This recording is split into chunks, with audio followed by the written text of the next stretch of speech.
दोस्तों, good morning. स्वागत है आप सभी का ग्रो फॉर सक्सेस चैनल में। और आज हम फिर से द हिंदू की स्पेशल वोकेबलरी का सेशन स्टार्ट कर रहे हैं। ये वोकेबलरी का फोर्थ सेशन है, फोर्थ पार्ट है। ये जो सीरीज है 1000 वर्ड की सीरीज है। और यहाँ पर आपको वोकेब ट्रिक्स के साथ मिलेगी, इमेजेस के साथ वोकेब मिलेगी, जिससे कि आपको वोकेब याद करने में काफी इजी रहेगा आप सभी को। और वोकेब के साथ आपको मीनिंग, एंटोम्स, सिनोम्स हम सब कुछ एक्सप्लेन करेंगे। तो डेली सुबह आप सुबह 6 बजे हमें इस चैनल पर मिलिए। और इसके जो भी है वीडियोस हैं, इनके लाइक, शेयर और सब्सक्राइब जरूर कर दें और अपने दोस्तों के साथ शेयर जरूर करना ना भूलें। अब हम स्टार्ट करते हैं हमारा सेशन। लेकिन सेशन स्टार्ट करने से पहले आपको एक काम करना है। इस वोकैब को आपको अपने डेली रूटीन में यूज करना है। वो आप कैसे करेंगे वो भी मैं आपको बताऊंगा। इस वोकैब से जो भी आपके डेली रूटीन में जो भी वर्ड यूज हो रहे हैं, उनको ही रूटीन में लेके आना है कि आप उन वर्ड को कैसे यूज कर सकते हैं। सेंटेंस बनाना है। Make a sentence for new words. ठीक है, हर वर्ड से सेंटेंस क्रिएट करना है आपको। मैं भी सिखाऊंगा आपको सेंटेंस क्रिएट करना। देन आपको उसको अपने डेली लाइफ में लेके आना है। साथ ही साथ आपको इस वीडियो की पीडीएफ भी मिलेगी, जो कि इस वीडियो के डिस्क्रिप्शन में अवेलेबल है, जहां से आप पीडीएफ डाउनलोड कर सकते हैं इजीली। ज़्यादा वोकैब नहीं है, ज़्यादा लंबा सेशन नहीं रहेगा हमारा। 10 से 15 मिनट का सेशन रहता है ये। आप डेली एक एक वीडियो देखते चलें। इससे आपके पास वोकैब का भंडार हो जाएगा और आपको पता भी नहीं चलेगा कि आपने कब इतनी सारी वोकैब को प्रिपेयर कर लिया। और ये सारी वोकैब लास्ट के अभी जो पिछले 6 महीने के एग्जाम हुए हैं, उनमें कई बार पूछी भी जा चुकी है ये वोकैब। तो एग्जाम पॉइंट ऑफ व्यू से भी ये वोकैब का बहुत मोस्ट इम्पोर्टेंट है। और डेली रूटीन में भी इसको हम लोग यूज कर सकते हैं। तो स्टार्ट करते हैं। सबसे फर्स्ट वर्ड आप देखिए क्या है। Stone well. स्टोन वॉल है, वर्ब की तरह यूज हो रहा है ये वर्ड। और इसका अर्थ होता है रुकावट डालना। किसी भी कार्य में रुकावट डाल देने को हम क्या बोलेंगे? Stone wall. कहीं पे कोई कार्यक्रम चल रहा है या फिर कुछ भी हो रहा है तो उसमें आप रुकावट डाल देना होता है स्टोन वॉल। अब यहाँ पर देखिए काफी पब्लिक दिखाई दे रही है इमेज में। इमेज से समझते हैं। नीचे क्या लिखा हुआ है? न्यूयॉर्क स्टोनवेल में शहर की भीड़। यहाँ पर हो सकता है कि कोई स्ट्राइक चल रही हो, तो इन्होंने रोड पर पब्लिक इकट्ठी हो गई है, जिससे भी कि क्या हो गया है इस शहर में कि आवाजाही रुक गई है। कहीं पर भी अगर स्ट्राइक होती है या फिर नाकाबंदी कर दी जाती है तो वहाँ की क्या होता है, अभी अपने इंडिया में आपने देख रहे होंगे एमएसपी के चक्कर में उन्होंने भी रोड को ब्लॉक कर दिया था। एमएसपी के चक्कर में किसान आंदोलन जो चल रहा है, तो वहाँ पे क्या हो रहा है? City crowd at stone wall in New York. तो रुकावट डाल दिया है उन्होंने, किसी भी कार्य में रुकावट डालने को हम बोलेंगे स्टोन वॉल। मीनिंग क्या हो जाएगा देखिए। मीनिंग भी यही है जो हमने बताया है, डिले और ऑब्स्ट्रक्ट अ रिक्वेस्ट प्रोसेस हो सकती है person by refusing to answer her questions और बाय बीइंग इवेसिव। सवालों के जवाब देने से इनकार करने या निष्कासित होने से देरी या बाधा। एक अनुरोध, प्रक्रिया या व्यक्ति। सीधी बात है, आप गवर्नमेंट से कोई रिक्वेस्ट है, आपकी कोई पर आपकी मांगे हैं, वो आप चाहते हो गवर्नमेंट मान जाए आपकी बातों को, तो आप क्या करते हो? स्ट्राइक करते हो। और उस स्ट्राइक का मकसद क्या होता है? किसी भी जो चीजें हैं उनको आप रोक देते हो सडनली, तो उसको बोलेंगे हम स्टोन वॉल। सिनोम्स देखिए, इसका सिनोम्स हो जाएगा इसका डिले और रीबफ। सेंटेंस, एक सेंटेंस मैंने आपको 2-3 सेंटेंस समझा दिए। एक सेंटेंस ये भी लिखा हुआ है, ठीक है। Picking protectors were determined to stonewall the peace talks and keep lockout going। मतलब वो शांति से प्रदर्शन कर रहे हैं वहां पे जो प्रोटेस्टर्स है, तो कि उनकी बातों को मान लिया जाए। ठीक है, नेक्स्ट वर्ड देखते हैं हम।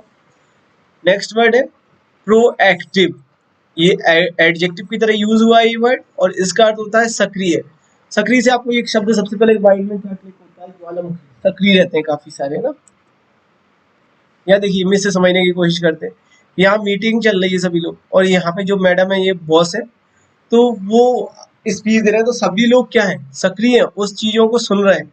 यहाँ पे ये देखिए, ये देखिए सभी लोग सुन रहे हैं उस चीज को। यहाँ पे बॉस, ये जो अगर हो सकता है कि ये बॉस है, ठीक है, कंपनी के एम्प्लॉय, या फिर हो सकता है कोई फैमिली मेंबर्स हो और अपनी राय सभी फैमिली मेंबर्स को बता रहे हो, तो क्या हो रहा है, सक्रिय है ना सभी लोग, कंपनी का सक्रिय वातावरण, the company has proactive environment. Meaning देखिए, of a person or action creating or controlling a situation rather than just responding to it after it has happened। मतलब वो ऐसा वातावरण क्रिएट कर देना जिससे सभी लोग सक्रिय हो जाए। ठीक है, कहीं पे आप देखते होंगे कलेक्टर आता है तो वहां का माहौल कैसा हो जाता है, सक्रिय हो जाता है बिल्कुल।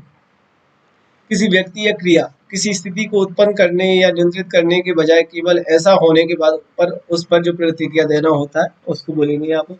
सिनोप्स देखेंगे, इंटरप्राइजिंग होगा और एनर्जेटिक। इसका सेंटेंस देखिए, emergency procedures are proactive measures to ensure everyone safety. जो इमरजेंसी में जो प्रोसीजर अपनाई जाती है सेफ्टी के लिए, वो सभी के लिए रहती है, तो उससे क्या होता है, सभी लोग सक्रिय हो जाते हैं ना। नेक्स्ट वर्ड है हमारा डिबेस। वर्ब की तरह यूज हुआ है ये वर्ड और इसका अर्थ होता है अवमूल्यन करना। किसी भी चीज के बारे में आप अवमूल्यन करने लगते हैं। जैसे कि एक रेस्टोरेंट में ये दोनों गए हुए हैं और खाने के बारे में वहां पर अवमूल्यन कर रहे हैं, भाई खाना ऐसा बना हुआ है या अच्छा बना है या बेकार बना हुआ है, जो भी है एक्स वाई जेड, अवमूल्यन कर रहे हैं उस चीज का वो लोग। दे बिगेन टू डिबेट सर, उस चीज के बारे में, उसकी गुणवत्ता के बारे में अवमूल्यन करने लगू। ठीक है, रिड्यूस, मीनिंग देखिए, रिड्यूस समथिंग इन क्वालिटी और वैल्यू, डिग्रेड, गुणवत्ता या मूल्य में कमी या कुछ नीचे। कभी आप शादी में, अधिकतर आपके साथ होता होगा कि शादी में गए हो, आपको खाना पसंद नहीं आया तो आप दो लोग मिलकर अवमूल्यन करने लगते हो, खाना अच्छा नहीं है, ये अच्छा है, ये अच्छा नहीं है। ये एक एग्जाम्पल है डेली रूटीन का। सिनोम्स क्या क्या हो जाएगा, डिग्रेड हो जाएगा, डिमेन हो जाएगा, डिसग्रेस, अंडरमाइन। और एंटोन्स इसका क्या होगा, इनहांस, मतलब उस चीज को प्रोत्साहन देना। सेंटेंस देखिए, the politicians tried to debase his rivals good reputation by spreading false rumours about him. मतलब पॉलिटिशियंस क्या करते हैं, पहले फॉल्स गलत बातें फैला देते हैं अपने माहौल से और वो ट्राई करते हैं कि वो खुद अच्छे बने रहे वहां पर। ठीक है, नेक्स्ट वर्ड है हमारा फ्लैग्रेंट। एडजेक्टिव की तरह यूज हुआ है वर्ड और इसका अर्थ होता है कुख्यात। कुख्यात से आपको क्या समझ में आ रहा है, सबसे पहले कोई डाकू माइंड में आएगा आपके माइंड में कि कुख्यात यानी कि डाकू होता है। चंबल में बहुत सारे डाकू रहते थे पहले। ठीक है, अभी सबने समर्पण, आत्मसमर्पण कर दिया। यहाँ पर ये देखिए, दो लेडी हैं, उसका किसी का एक का निंदनीय व्यवहार होगा, गलत गलत व्यवहार होगा, फॉल्स, तो वो कुख्यात हो गई है दूसरे के लिए। Of an action considered wrong और इमोरल, कॉन्स्पियसली और ऑब्वियसली ऑफेंसिव, गलत या अनैतिक माने जाने वाली क्रिया। स्पष्ट या स्पष्ट रूप से आक्रामक, जब कभी दो फ्रेंड्स के बीच में लड़ाई हो जाती है या फिर आप कभी भी किसी से जो आपका परम मित्र हो उससे लड़ाई हो जाए तो उसको क्या बोलेंगे, फ्लैग्रेंट। अब वो आपके लिए कुख्यात हो गया वहां पर। सिनोनिम्स क्या क्या हो जाएगा इसका, blatant, glaring, obvious, overt, evident. और इसके एंटोम्स क्या क्या हो जाएंगे, अनऑब्स्ट्रसिव, स्लाइट। ठीक है, सेंटेंस देखिए, द ब्रूस और the on the boy legs revealed the फ्लैग्रेंट abuse he had suffered at home. ठीक है, आप भी बना के कमेंट बॉक्स में शेयर जरूर करें हर वर्ड का यूजेस। फैटेलिटी, फैटेलिटी से क्या समझ में आता है, मृत्यु दर। वहां की मृत्यु दर कितनी है हमारे यहाँ पर दो लेडीज है, उनकी डेथ हो चुकी है, तो दो लोगों की मृत्यु, the fatality of two people, मृत्यु के बारे में बात कर रहे हैं। द क्वालिटी और स्टेट ऑफ कॉजिंग डेथ और डिस्ट्रक्शन, मृत्यु विनाश करने की गुण या स्थिति को हम बोलेंगे फैटिलिटी। सिनोम्स क्या क्या हो जाएगा इसका, सिनोम्स होगा कॉजलिटी, लॉस, प्रे, विक्टिम। एंटोम्स हमारा हो जाएगा हार्मर, इंजरर, असेन एंड किलर। सेंटेंस यहाँ पे क्या बनेगा, seat belt use significantly reduces the risk of fatality during a traffic accident. अगर आप गाड़ी चला रहे हैं और सीट बेल्ट बांधे हुए हैं तो आपकी जो अगर एक्सीडेंट होता है उस केस में तो क्या होता है, आपके जान जाने के चांसेस बच जाते हैं। ठीक है ना, एक्सीडेंट होने के चांसेस कम रहते हैं उसमें। नेक्स्ट वर्ड है स्लम, वर्ब की तरह यूज हुआ है ये वर्ड और इसका अर्थ होता है गिर पड़ना। ठीक है, अभी देखिए इमेज से समझने की कोशिश करते हैं। यहाँ पे कंपनी का क्या हो रहा है, प्रॉफिट है, कंपनी के लाभ में भारी गिरावट है, यानी कि ये साइन अभी क्या नीचे डाउन में जा रहा है ना। अगर ये साइन अप में जाता तो प्रॉफिट हो रहा होता, अभी प्रॉफिट डाउन में जा रहा है, कंपनी के लाभ में भारी गिरावट, there is a slump in the company's profit, गिर पड़ना। शेयर मार्केट आपने देखा होगा ना, कभी कभी धड़ाम से गिर पड़ते हैं, तो वो क्या हो रहा है, स्लम्प हो रहा है। मीनिंग देखिए, अंडरगो अ सडन सेवियर और prolong fall in price value और अमाउंट, मूल्य मूल राशि में अचानक गंभीर या लंबे समय तक गिरावट से गुजरना। अभी देखिए सबसे अच्छा एग्जांपल है गोल्ड जो है, सोना जिसको बोलते हैं, उसकी प्राइस में क्या हो रही है, गिरावट हो रही है अभी इस टाइम पर। और अभी कुछ टाइम पहले जब उसमें प्रॉफिट, अभी तो लॉस में ही जा रहा है ना, प्रॉफिट नहीं हो रहा उस चीज में। सिनोम्स देखिए, प्लमेट, प्लंज, टंबल और डिक्लाइन, गिरना। अब एंड टर्म्स क्या होगा, राइज, असेंड, ग्रो और सोर। यूसेज देखिए, when the task force was putting together its original report, the ठीक है, the world price of oil had slumped as low as, जब टास्क फोर्स ने अपनी ओरिजिनल रिपोर्ट तैयार करी तो उनको लगा गया कि जो ऑयल की प्राइस है $10 पर बैरल गिर गए हैं। ठीक है, टीजी, टीजी मतलब क्या होता है, घबराहट। किस चीज में आपको घबराहट पैदा होती है ना, तो वह परेशानी में, जब आप परेशानी में होते हो तो क्या आपको पैसे की जरूरत है। सपोज इसमें इमेज में देखिए, ये लेडी परेशानी में अपनी गुल्लक को फोड़ लिया है, पैसे रखे हुए हैं यहाँ पर कुछ, ठीक है, वह परेशानी में, सी इज टीजी, सिंपल बोल सकते हैं। मीनिंग क्या होगा, आई स्टेट ऑफ नर्वस एक्साइटमेंट और एजिटेशन, घबराहट या उत्तेजना की स्थिति को बोलेंगे हम। आप कहीं जाते हैं अचानक, कहीं आप डर गए किसी भी चीज को देख के, तो आप क्या हुआ, टिजी हुआ है ना उस सिचुएशन में। सिनोम्स क्या क्या हो जाएंगे, एक्रीमोनी, एनिमियोसिटी, एनोयंस, चैग्रिन। और एंटोम्स क्या हो गए, calm, calmness, delight and ease. Usage देखते हैं, her mother was in a tizzy over Liz divorce, जब उनका, इनकी मदर का डाइवोर्स हुआ तो वो टीजी हो गई, घबरा गई।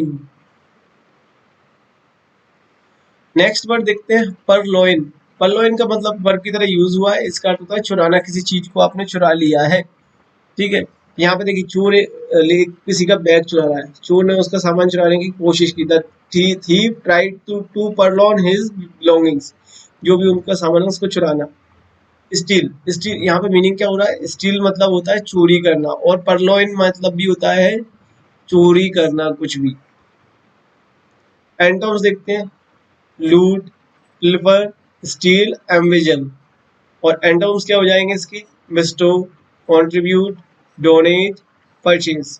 और यूसेज हम यहाँ पे देखते हैं, sometimes it's impossible to not purloin an exam excerpt from another person's blog. Okay,